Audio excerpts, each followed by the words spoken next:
Selling guns is like selling vacuum cleaners. You make calls, pound the pavement, take orders. I was an equal opportunity merchant of death. I supplied every army but the Salvation Army. I sold Israeli-made Uzis to Muslims.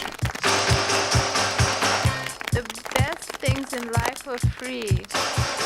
I sold communist-made bullets to fascists. 奥乐便宜，希望你不是打算要卖这些东西，是个人用的。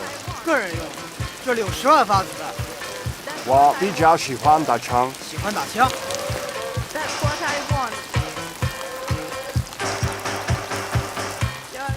I even shipped cargo to Afghanistan when they were fighting my fellow Soviets.